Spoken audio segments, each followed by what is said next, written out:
Now, to get back to the effect that the cancer has had on me, I have now come to terms at this stage that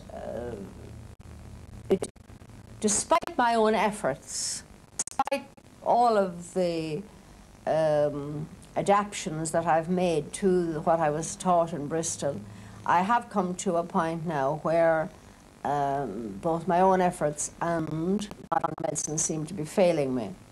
I have had 9 major operations. I beg your pardon, I've had 6 major operations, 6 months of chemotherapy, 2 months of radiotherapy. And the only thing is, what's great about it, I can't say it's been a failure because I'm still alive. I've had another 5 years of possibly the best part of my life. So when people say in magazines and on television that the last years aren't the best, they can actually be the very best. They have certainly been with me, quite fantastic. The things that I wanted to do, it's amazing. And even the small things that I want to do, I have left nothing undone. Phyllis, you've obviously reached great peace of mind, but there was a time when you didn't have peace of mind, and a lot of that had to do with pain, didn't it? There was a time you were running out of hospital, you were in pain, and then something happened the last time you were in hospital, something that changed everything for you.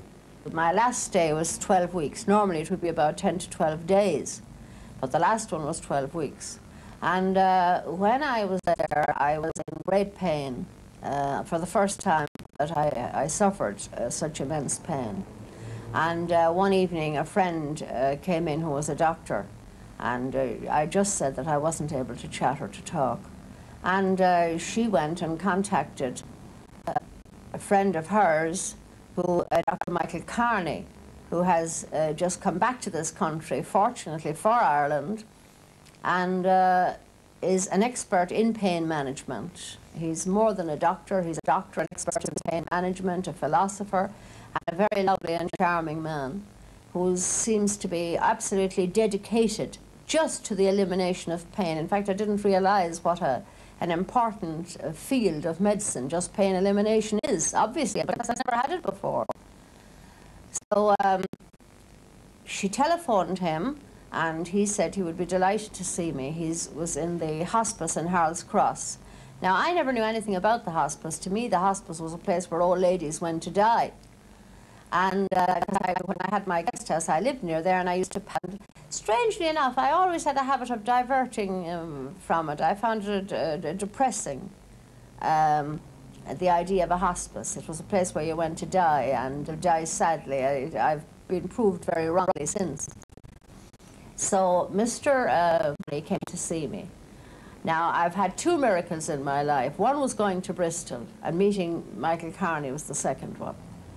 He interviewed me for, I suppose, about 3/4 of an hour in detail about, I never knew there was something about pain, the nature of the pain. Is it a griping pain? Is it a colic pain? Is it, how long does it last? Where is it? Where does it travel to? Where does it spread to? And it was quite amazing. So he put all this down in a book, in very neat and very precise handwriting. I was watching it. I was quite interested in it. And then he went away, and about an hour later, I couldn't believe it, I was given this little magic box, which was pinned to my chest. It's like a video box, and a little smaller.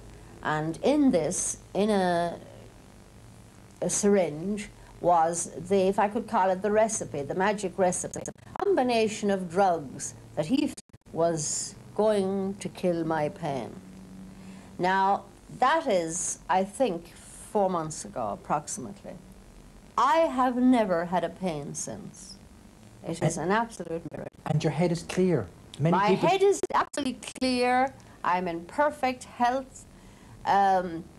I have only one great, I have had only one great problem, and that great problem was a really dreadful tiredness. So that even though I now had no pain, it was sad because I couldn't go anywhere, I couldn't do anything. I had to have a nurse every day to give me my bath. I wasn't able to do any housework. But these incredible people over in the hospice, I then left the main hospital and I came home under the care of the hospice in Harold's Cross.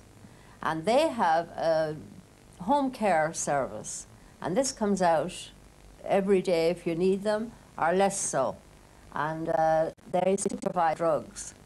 Now, the amazing thing is this tiredness, which was now a blur on all the success they'd had in eliminating the pain, because now I'm just lying in bed pain-free, but I can't do anything. So every morning they have a consult on every patient. I mean, the individual attention you get is quite extraordinary. And last week they put me on to some steroids, and since then I've had the most amazing bout of energy, which makes the pain-free time I have so much more worthwhile. You're very sharp now. Yes, and since yes. you're so sharp, maybe you could answer a question for us. Yes. Why are we so reluctant to manage pain? Why are so many people do suffer, don't they, necessarily? Yes, an awful lot of people do. I would say, to tell you the truth, a lot of it is a lot of people don't actually want to say they have pain. They consider it's a moaning or complaining. That's one of the reasons. And there seems to be a reluctance on the part of the general medical profession to, I suppose, they're a bit afraid of what they call addiction, perhaps. I don't really know something that Do you think it's reasonable for people to be worried about addiction and people who've got serious malignant cancer? take it, for example, for somebody like me, it's absolutely ridiculous. I mean, I'm going to die, and I want to die in peace and tranquility, and it doesn't really matter whether I'm addicted to something or not. That's my opinion, but I'm not. Phyllis, told us there about your reactions when you were diagnosed as having a serious malignancy. You know, you were a reader, so you read all the books, you know, the anger and rejection, and you worked your way through all that. Did. But it's not easy, I mean. It's extremely difficult. Yeah. It's extremely difficult. In the beginning, you just can't believe it, that you're not going to be around anymore. I suppose it's a sense of our own importance. Then, of course, if you have a family, there's terrible personal grief in that you won't see them do their exams. I mean, you can be very material about it. You wonder, will they get simple things like success at school? Will they get married? You won't be there. And then I'm strangely enough, I'm very domesticated, and I can't imagine my home without me. And then I have a husband that I love very much and I have a great relationship with, and I just think how tragic that having this marvellous relationship that it has to be cut short. So But then, having said that then, I worked through that and thought, oh, this is ridiculous. I mean, most people haven't had any of those things. And it was working in that way that brought me, I thought, I've traveled most of the world. I've met the most interesting people imaginable. I have been in politics. I have had an unhappy marriage, which I have hopefully solved, because my ex-husband is also happily married now, which is one of the things that I think is an achievement in both of our lives. I remarried very happily, so I have